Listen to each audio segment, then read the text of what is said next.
Giorgio Michelangelo Frassati est né à Turin le samedi 6 avril 1901. Comme la naissance a été difficile, il reçoit le baptême le lendemain, le jour de Pâques. Mais le sacrement est aussi célébré officiellement le 5 septembre 1901. La famille de Pier Giorgio fait partie de la haute bourgeoisie turinoise. Alfredo, le père, est avocat et se déclare agnostique. Il fonde le célèbre journal La Stampa, ce qui signifie la presse, un journal qui existe toujours aujourd'hui. Il en est le fondateur et le rédacteur en chef. En 1913, il est élu sénateur. C'est le plus jeune sénateur du pays. Il est nommé ambassadeur d'Italie à Berlin de 1920 à 1922. Adélaïde Amétis, la maman de Pier Giorgio, est artiste peintre. C'est une femme ferme, rigoureuse et exigeante. Elle est catholique pratiquante, mais par convention. Plus tard, elle ne comprendra pas la ferveur religieuse de son fils. Alfredo et Adélaïde ont 3 enfants. Elda, qui est née 2 ans avant Pier Giorgio, est morte à 8 mois. Luciana naît en 1902 et entretient une grande complicité avec son grand frère. Elle mourra à l'âge de 105 ans après avoir consacré une grande partie de sa vie à faire connaître la sainteté de son frère. Rien ne prédispose donc Pier Giorgio à une rencontre forte avec le Seigneur. Sa famille n'est pas un milieu qui paraît propice, mais il est envoyé dans l'école des Jésuites et c'est là qu'il va découvrir et approfondir la foi. Je vous ai souvent parlé des écoles catholiques et de leurs fondateurs qui avaient en ligne de mire l'évangélisation de la jeunesse. Pensons à Don Bosco, Jean-Baptiste de La Salle, Julie Billard ou Madeleine Sophie Barra. Cette intuition se révèle payante avec Pier Giorgio.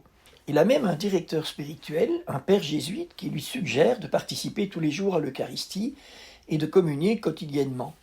C'est ce que Pier Giorgio va faire à partir de l'âge de 12 ans. Il est d'une fidélité à toute épreuve. En semaine, lorsqu'il est à Turin, il va à l'église paroissiale Notre-Dame des Grâces, Beata Vergine delle Grazie en italien, dans le quartier de la Crocetta. Lorsque la famille est dans la maison de campagne à Polone, il se rend à l'insu de sa famille dans le sanctuaire alpin Notre-Dame de Roppa pour la messe. Cela l'oblige à se lever très tôt le matin. Pour être sûr de se réveiller, il se met d'accord avec le jardinier de la propriété. Il s'attache un fil au bras et le jardinier tire le fil pour le réveiller. Il se lève et fait rapidement à pied les 6 kilomètres qui le séparent du sanctuaire, franchissant en passant une dénivellation de 600 mètres. Il revient comme si de rien n'était pour participer au petit déjeuner en famille. Pier Giorgio ne se contente pas de la communion quotidienne. Il aime rester adorer le Saint-Sacrement et il le fait souvent la nuit. Il a aussi une grande dévotion pour la Vierge Marie et récite souvent le chapelet. Mais il ne se contente pas de prier. Il aide les pauvres autant qu'il le peut. Les histoires concernant sa charité abondent. Son premier geste de charité est resté célèbre car il s'est déroulé avant même que Pier Giorgio ne soit rentré à l'école. Une maman et son jeune enfant sonnent à la porte pour demander la charité. Pier Giorgio, qui ouvre, n'a évidemment pas d'argent à donner, mais il remarque que les pieds du jeune enfant sont nus. Il est ému de compassion, il enlève alors ses chaussettes et ses souliers et donne le tout à la pauvre maman. Ce geste va être renouvelé de nombreuses fois. Soit il donne sa veste à un pauvre qui a froid, soit il donne son titre de transport en tramway à un pauvre et rentre à pied. Il adhère en 1918, il a alors 17 ans, à la Société de Saint-Vincent-de-Paul pour mieux exercer la charité et la rendre de manière anonyme. Ce n'est plus le fils du sénateur Frassati qui donne, c'est la Société de Saint-Vincent-de-Paul.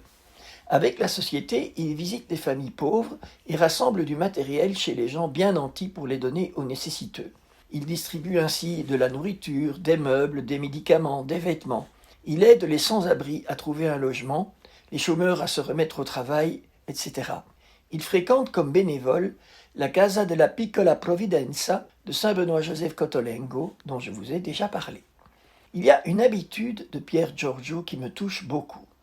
Tous les matins, après la messe, il va visiter une famille pauvre.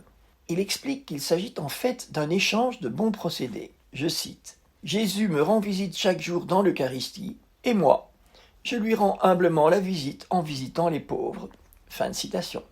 Il met en pratique à la lettre ce que Jésus a annoncé dans la parabole du jugement dernier en Matthieu 25. « Ce que vous faites au plus petit d'entre les miens, c'est à moi que vous le faites. Il a un véritable amour de prédilection pour les pauvres. Autour des pauvres, écrit-il, je vois une lumière que nous n'avons pas. Pier Giorgio est aussi un sportif accompli. Il vit dans une région montagneuse et il s'adonne régulièrement à l'alpinisme, un sport qu'il a découvert avec sa maman dès l'âge de 8 ans. Il veut aller toujours plus haut, dans la vie spirituelle comme dans la pratique de son sport favori.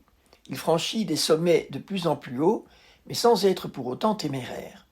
Il aime relever des défis en respectant toutes les règles de prudence dans un sport où une petite erreur peut vite être fatale. Mais même les jours d'escalade, il ne rate pas la messe. Il garde aussi une attention à l'autre très délicate, toujours prêt à porter le sac de celui qui est fatigué.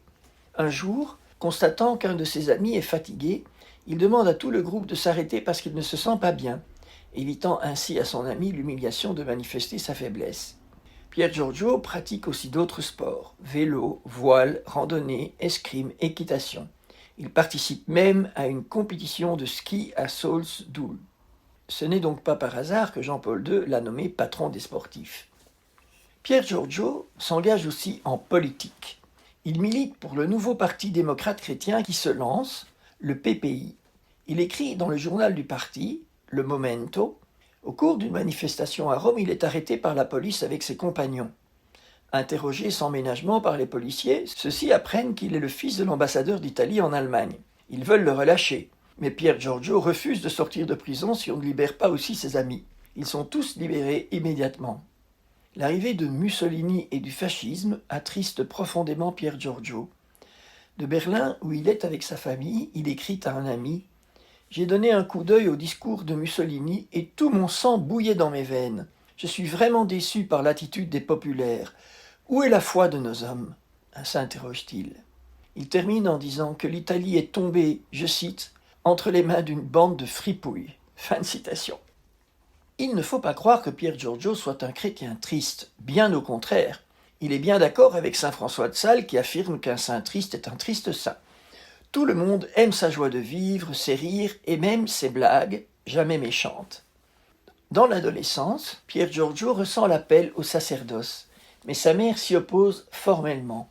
Il y renonce en décidant d'être prêtre dans son cœur. Il entre dans le tiers-ordre dominicain en 1922. À l'école polytechnique de Turin, il étudie pour devenir ingénieur des mines. Il espère que ce métier lui permettra de côtoyer les ouvriers.